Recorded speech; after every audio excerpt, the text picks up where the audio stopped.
You know, the 1983-84 season started with the Montreal Canadiens with a whole bunch of questions. Steve Shutt was getting older. Guy Lafleur definitely was on a downturn. And people were trying to figure out who was going to be number one behind the pipes for Montreal. By the end of the season, the goaltending situation came into focus. But that idiot Bob Berry, who started the season, and probably the worst coach in Montreal history, who always rub his head when the team lost, was eventually fired 63 games into the campaign and replaced with former Canadiens great Jacques Lemaire. Now, the club that season was their 75th campaign, which was he placed fourth in division, 35, 40, and 5. Can put this in perspective. I don't think they lost 40 regular season games for about four straight years in the 70s. You have to remember they lost to Minnesota in the second round in 1980, lost in the first round in Edmonton in 1981, lost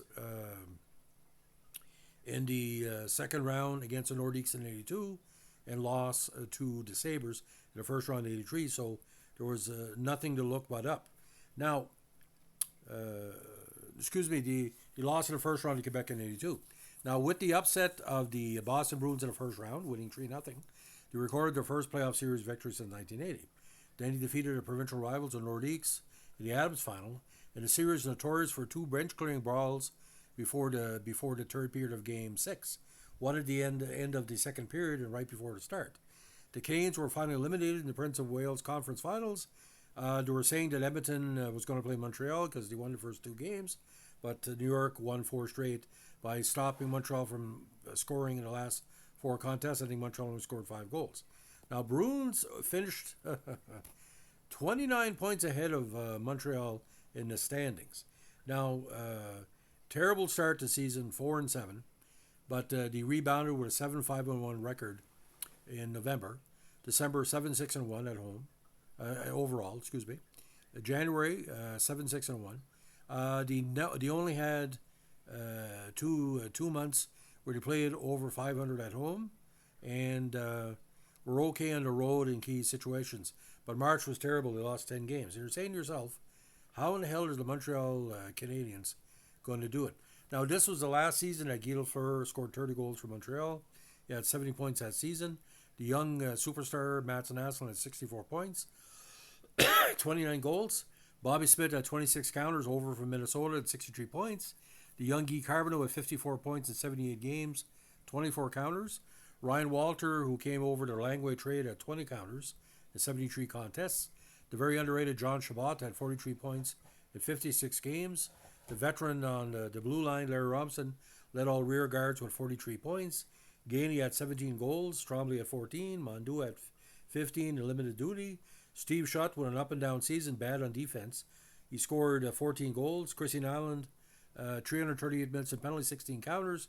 Craig Ludwig, 25 points as the kind of number 2 on the defense in 80 contests. Bill Root, the U.S. great prospect, 17 points and 72 counters. Young Alfie Turcotte, 14 points in 30 games.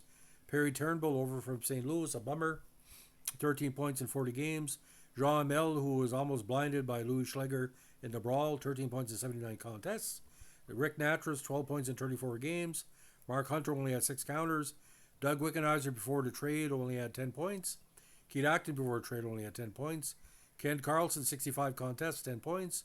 Gilbert Villorme before the trade, 9 points. Mike McPhee in limited duty as a rookie, but he was well known in the playoffs. 7 points, including 5 goals. Mark Napier, 3-2-5. Greg Puslowski, 1 goal and 26 counters, 26 games. Rick Walmsley was back. He had 3 assists in 42 games. A young Claude Lemieux had 2 points in the regular season, while Christy Chelios in his first season after the Olympics had 2 assists in 12 games.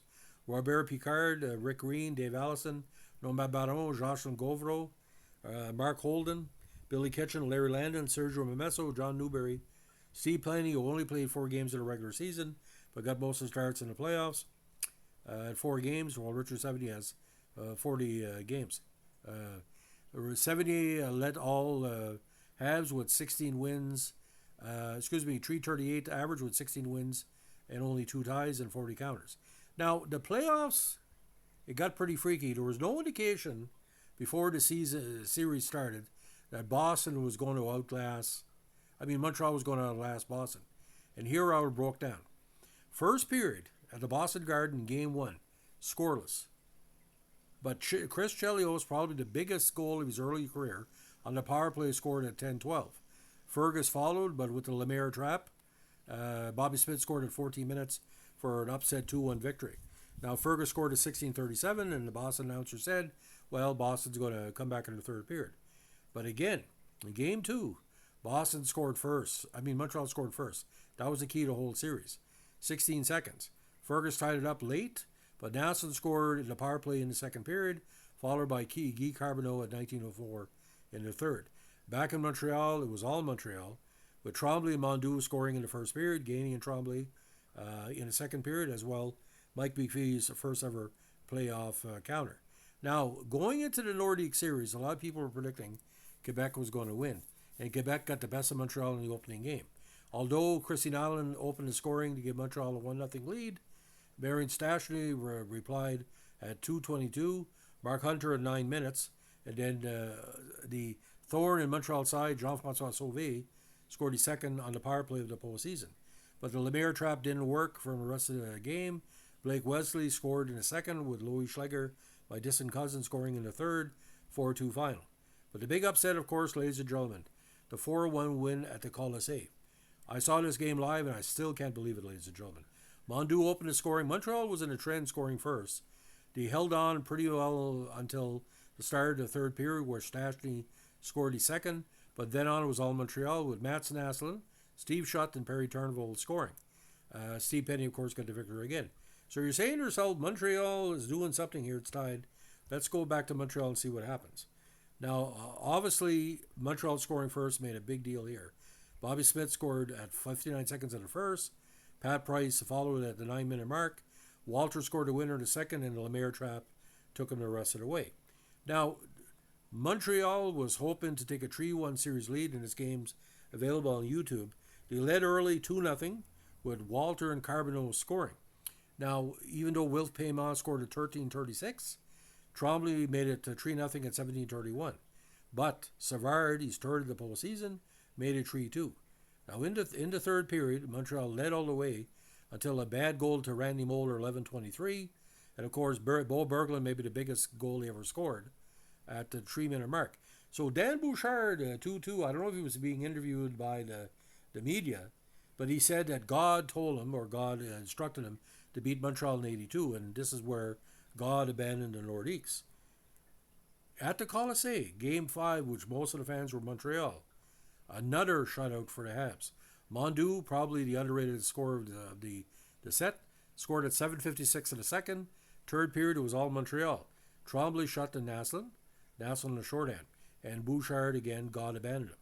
Now, Game 5, we all know about the brawl, but let's tell everybody what happened here, ladies and gentlemen. Peter Stastny scored the power play at 5:12. The end of the second period, McPhee and some other players got into a brawl. It carried over to multiple fights. Started the third period, multiple fights as well. Even Mark and Dale went at it. Now, a giveaway by Robinson in his own zone led to Goulet's second in the playoffs. He didn't score. He was a non-factor in the playoffs. But this is what happened, ladies and gentlemen. The 5 biggest goals probably in Montreal in 20 years. Shutt got his shot back at 6:23, then scored on a kind of a broken play at 9:11. Ricky Green, who rarely scored at 12:14. John Chabot, on a feed from Lafleur, scored at 13:27. That was the winner, with Guy Carbonneau following at 14:25. And there was a garbage goal by Paymont at 16:51.